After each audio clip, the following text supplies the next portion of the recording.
దేవీ నమో శైలపుత్రీ నమో ఆదిమధ్యాంతముల్లేని నీ తేజమే బ్రహ్మ విష్ణీశ మహేంద్ర దివ్యాకృతుల్ దాల్చి ఈ విశ్వచక్రంబు వర్తింపజేయున్ కదా.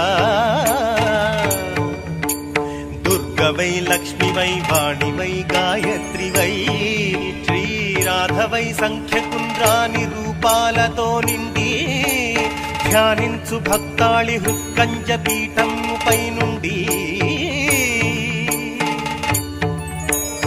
వాత్సల్య దృష్టిం కటాక్షించి రక్షించు చైతన్యమూర్తి సుధాదీప్తి సౌందర్య మాధుర్య మాంగళ్య నానా గుణాకీర్ణ సంపత్స్వరూప నమో నిత్యలోకైక దీపాంకురా. మా ఊహలే